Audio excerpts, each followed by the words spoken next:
तो last video में हमने वर्ष 2022-23 के लिए क्लोजिंग फिनिश की थी, वो भी 31 मार्च की। आज हम 2023-24 की ओपनिंग करेंगे 1 अप्रैल को। तो उसी से संबंधित हम आगे बढ़ेंगे। उससे पहले हम थोड़ी सी जनरल इन्फॉर्मेशन है वो जान लेते हैं। तो हमें अपने टैली में चलेंगे। तो टैली में अभी आ रहा है 31 मार्च, तो हमें 31 मार्च को हटाना है। तो 31 मार्च हम डायरेक्ट 1 अप्रैल लगाएंगे तो नहीं आएगा। जैसे मैं मान लो कि यहाँ पर डायरेक्ट लगाना चाहता हूँ कि जैसे कि मैं यहाँ पर F2 लगाऊंगा और यहाँ पर 1 अप्रैल लगाऊंगा और 2023 लगाऊंगा, तो ये जो डेट है वो एक्सेप्ट नहीं होगी, क्योंकि हमें ये डेट एक्सेप्ट करवाने के लिए ये पीरियड चेंज करना होगा। तो पीरियड चेंज करने के लिए आपको सिंपली क्या करना है, एल्ट के साथ F2 प्रेस करना है। तो एल्ट के साथ F2 प्रेस करने से पहले मैं बता देता हूँ कि हमारा बैलेंस शीट ये रहा था और अपना profit income and expenses account ये रहा था। ठीक है, जैसे हम 2023-24 में प्रवेश करेंगे ये सब चीज़ें हट जाएगी यहाँ से। ठीक है, तो देखते हैं कैसे हटती है। तो हम यहाँ पर पहले एल्ट के साथ F2 प्रेस करेंगे और यहाँ पर अपना फाइनेंशियल ईयर है वो चेंज करेंगे। तो यहाँ से हम चेंज कर लेंगे। तो यहाँ पर हम लगाएंगे 1 अप्रैल 2023 टू 31 मार्च 2024, इस प्रकार से लगा के इसको एंटर कर देंगे। अभी आपके पास यहाँ पे पीरियड शो हो रखा है वो 1 अप्रैल 2023 से 31 मार्च 2024 हो रखा है और उसकी जो फर्स्ट डेट है वो 1 अप्रैल 2023 हो रखा है। अब हम अगर अपना income and expenses account check करेंगे तो यहाँ पर क्या आएगा, नील बटा सन्नाटा, यानी कि कुछ भी शो नहीं होगा, क्योंकि आपका P&L अकाउंट है वो किसी एक पर्टिकुलर वर्ष के लिए बनता है और उसी वर्ष में ये क्या हो जाता है, उसी वर्ष तक रहता है। यानी कि हमने जो 22-23 का जो P&L प्रॉफिट एंड लॉस या इनकम स्टेटमेंट कह सकते हैं वो बनाया था, वो हमारा लास्ट ईयर के वर्ष में ही रह चुका। आगे वो कैरी नहीं होता, आगे कैरी ओनली बैलेंस शीट होती है। तो मैं बैलेंस शीट आपको एट जो थी सेम वही दिखा देता हूँ एट टाइम।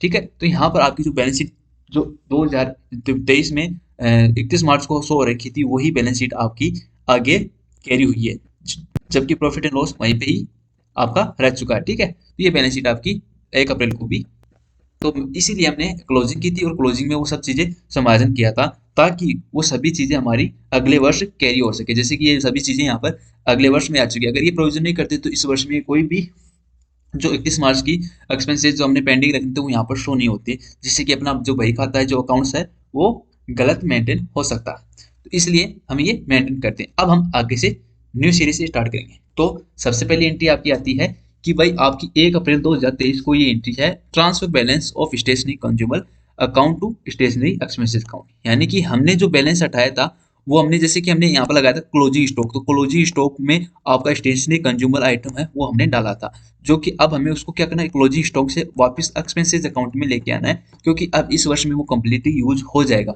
इसलिए हम इसको डायरेक्ट एक्सपेंसेस में फिर से डाल देंगे। लास्ट ईयर ये यूज नहीं हुआ था इसलिए हमने इसको एसेट्स में डाला था। तो कैसे डालेंगे, इसके लिए आपको क्या करना है, सिंपली आपको वाउचर्स में आना है और यहाँ पर आपको जनरल वाउचर में जाना है। तो जनरल वाउचर में आ जाएंगे और यहाँ से हमें एक एंट्री पास करनी है। तो यहाँ पर एक एंट्री हम पास करेंगे स्टेशनरी स्टेशनरी एक्सपेंसेज। कितना था वो आपको चेक कर लेना है एक बार, आपको अपनी बैलेंस शीट में चेक कर लेना है कि भाई कितना स्टेशनरी आइटम है जो हमारे पास करंट एसेट्स के रूप में अवेलेबल है। तो यहाँ पर हम देख पा रहे हैं, यहाँ पर आपका क्लोजिंग स्टॉक है वो 33,800 रुपये का यहाँ पर शो रखा है। तो ये आपको यहाँ पर एंट्री में दिखा देना। तो वाउचर में चलेंगे, जनरल वाउचर, यहाँ पर आ जाएंगे स्टेशनरी और यहाँ पर 33,800 का हमें ये कर लेना है और नीचे ले लेना है क्लोजिंग स्टॉक और इसको एंटर करा देना। ठीक है, यानी क्लोजिंग स्टॉक को हमें क्या करना है, जीरो कर देना है। अभी हमें ये जो क्लोजिंग स्टॉक है इसको हम ओपनिंग करेंगे तो ओपनिंग करने का तरीका ये रहेगा कि हम जो अकाउंट है वो फिर से स्टार्ट कर लेंगे। जो हमने लास्ट में जीरो किया था उसको हम फिर से स्टार्ट कर लेंगे, एंटर कर देंगे, यहाँ पर नरेशन आ जाएगा और यहाँ पर आपकी एंट्री है कंप्लीट हो गई है। अभी आपका बैलेंस है वो आपका क्लोजिंग सेट के आपका यहाँ पर हम देखेंगे ना, तो यहाँ पर आपका क्लोजिंग से ये हट जाएगा। तो क्लोजिंग स्टॉक आपका नील हो गया और ये स्टॉक कहाँ पे दिखाएगा, अपने प्रॉफिट एंड लॉस में शो हो जाएगा यहाँ पर। ठीक है, अभी एक एक्सपेंसेस ऐड हो गया क्योंकि अब अप्रैल से स्टार्ट होगा तो अप्रैल में ये एक्सपेंसेस ऐड हो चुका है। ठीक है, हम नेक्स्ट चलते हैं। तो नेक्स्ट एंट्री है RK group and institute settle accounts with full payment of Rs 2,30,000 बचे। तो इन्होंने 2,30,000 का पेमेंट है वो कर दिया था, हमें पेमेंट रिसिप्ट हुआ है तो रिसिप्ट में चलेंगे और यहाँ पर आरके कंपनी को सिलेक्ट करेंगे और यहाँ पर जितना भी पेमेंट हमें सिलेक्ट हुआ प्राप्त हुआ है वो हम ले लेंगे। तो यहाँ पर 2,30,000 रुपये का पेमेंट आपको चेक से प्राप्त होता है, यहाँ पर आपकी बैंक आ जाएगी और यहाँ पर ये डिटेल्स आ जाएंगी और इसको एक्सेप्ट करवा दें नरेशन के साथ। फिर नेक्स्ट आता है आपका company paid office rent by cheque March 2023 of R 10,000, तो 10,000 का आपका मार्च का ऑफिस रेंट पेमेंट करना है। तो यहाँ पर हमें ऑफिस रेंट पेबल लेना है कि मार्च का जो ऑफिस रेंट है वो कौन सा होगा, ऑफिस रेंट पेबल ये होगा। अभी हम ऑफिस रेंट नहीं लेंगे, ऑफिस रेंट तो तब लेंगे जब हमें इसी वर्ष का पेमेंट करना हो, इसी वर्तमान वर्ष चल रहा है उसका पेमेंट करना हो। लेकिन वर्तमान वर्ष तो आज 1 अप्रैल को स्टार्ट हुआ है, और तो उसका पेमेंट हमें नहीं होना, इस वर्ष का नहीं होना, हम पिछले वाले वर्ष का करें तो इसलिए पेबल आएगा। ठीक है। अब एक बात ध्यान रखना कि मैंने यहाँ पर डेट है वो कंसीडर नहीं कर रहा हूँ कि भाई 2 अप्रैल का ट्रांजेक्शन 3 अप्रैल का ट्रांजेक्शन है, क्योंकि हमारा जो ये जो टेली का वर्जन है वो ट्रायल वर्जन है, इसमें हम अपनी डेट है वो चेंज नहीं कर सकते। इसलिए मैं सभी ट्रांजेक्शन को मैं क्या करूँगा, 1 अप्रैल को ही पास करूंगा। अगर आपके पास लाइसेंस बेसिस पर तो आप डे बाय डे वर्क कर सकते हो, अन्यथा आप भी ट्रायल बैलेंस में कर सकते हो। लर्निंग के लिए काफ़ी है, सफिशियंट है, अच्छा चीज़ है, तो हम देख सकते हैं। तो यहाँ पर आपको ऑफिस रेंट पेबल आपको ले लेना है 10,000 से।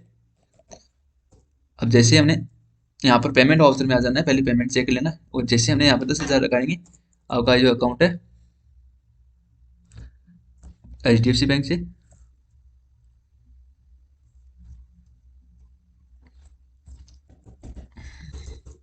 तो यहाँ पर आपका ऑफिस रेंट पेबल है वो 0 0 जाएगा, इनके लास्ट ईयर का जो ऑफिस रेंट है वो हमने कंप्लीटली पेमेंट कर दिया है। ठीक है, और इसको हम एक्सेप्ट करवा देंगे। नेक्स्ट आता है आपका कंपनी पेड मार दो जैसे सैलरी बाई चेक। तो हमने यहाँ पर सैलरी पेबल चुकानी है, तो यहाँ पर सैलरी पेबल आ जाएगी 30,000, और यहाँ पर HDFC बैंक, कंट्रोल ऐसे एक्सेप्ट करवा देंगे। फिर नेक्स्ट आता है आपका company paid office expenses 4,000 by case, office expenses 4,000 by case, तो यहाँ पर ऑफिस एक्सपेंसेस में हम चुका देंगे पेपर वाला 4,000, और यहाँ पर केस आ जाएगा, और इसको हम एक्सेप्ट करवा देंगे।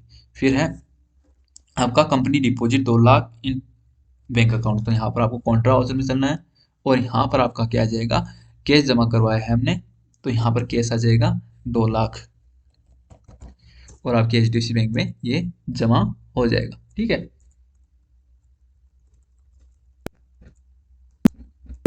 ठीक है, फिर नेक्स्ट आता है company paid cell phone bill of R 700 by bank, तो यहाँ पर आपका पेमेंट वाउचर आ जाना है, और यहाँ पर सेल फोन बिल 700 रुपये का आपको पेमेंट कर देना है HDFC बैंक से, एक्सेप्ट करवा लेना है। और यहाँ पर अभी नेक्स्ट आ जाएगा, वो आ जाएगा आपका कन्वेंस बिल, तो convince bill payable,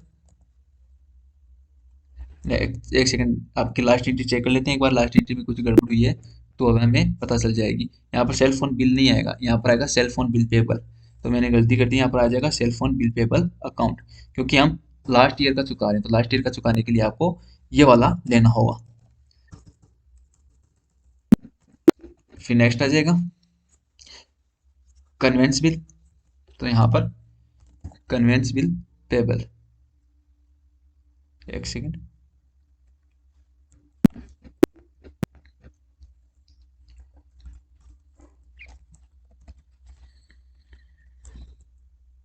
cell phone bill payment हो गया, कन्वेंस बिल हो जाएगा।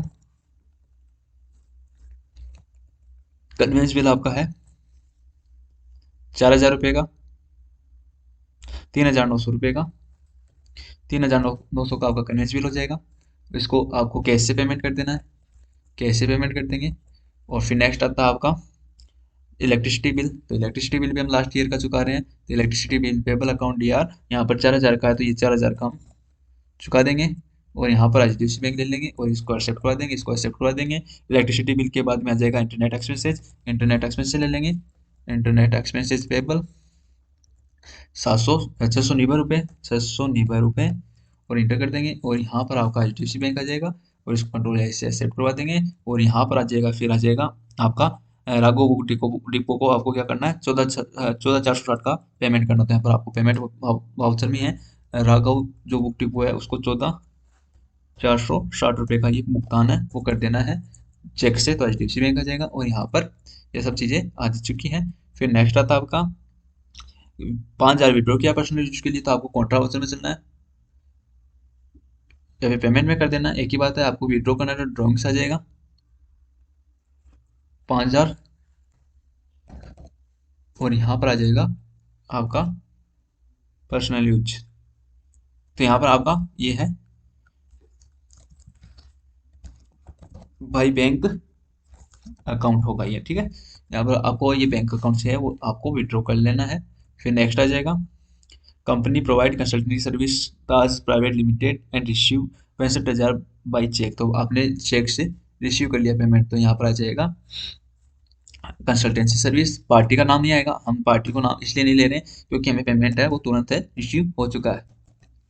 यहाँ पर आ जाएगा HDFC बैंक, क्योंकि हमने यहाँ पर चेक रिसीव किया है, तो यहाँ पर HDFC बैंक आ जाएगा 65,000 से। इस प्रकार से हमने आज की एंट्री है वो कंप्लीट कर ली है। अभी देखो देखो हम यहाँ पर अगर प्रॉफिट इनकम एंड एक्सपेंस जो अकाउंट है स्टेटमेंट है वो चेक करेंगे तो यहाँ पर ज़्यादा कुछ खर्चे नहीं आएंगे, बिल्कुल भी नहीं आएंगे। एक तो ये खर्चा है क्योंकि ये हमने इसी मंथ क्या किया है वो लेके आए हैं, क्लोजिंग से ओपनिंग किया है इसलिए दिखा रखा है। और यहाँ पर कुछ भी नहीं दिखाएगा क्योंकि जो अभी जो खर्चे पेमेंट किए वो लास्ट ईयर के हैं, तो इस ईयर में वो इफेक्ट नहीं करेगी, वो उसी ईयर में इफेक्ट कर रही है, 31 मार्च को इफेक्ट कर रहे हैं। अभी तो हमने क्या किया उसका पेमेंट किया, पेमेंट मात्र किया है। और यहाँ पर आपका एक कंसल्टेंसी सर्विस है वो आपने दी है आज, तो उसका पेमेंट शो हो रखा है। और साथ में अगर बैलेंस शीट देखेंगे तो आपका जो एक लाइबिलिटी साइड वो हल्का हो चुका है, क्योंकि हमने यहाँ पर सब लगभग सभी चीज़ों का पेमेंट कर चुके हैं। इनकम टैक्स का पेमेंट अभी बचा हुआ और लगभग सभी चीज़ों का हमने पेमेंट कर दिया, इसलिए लाइबिलिटीज है वो घट गई है, ठीक है। तो इस प्रकार से हमें ओपनिंग है वो करनी है और आपके ट्रांजेक्शन वो कंप्लीट होते हैं। अगले वीडियो में हम नया बिजनेस स्टार्ट करेंगे और ये बिजनेस आपको ओनली पीडीएफ प्रोवाइड होगी, अभी इसका कोई सॉल्यूशन प्रोवाइड नहीं होगा।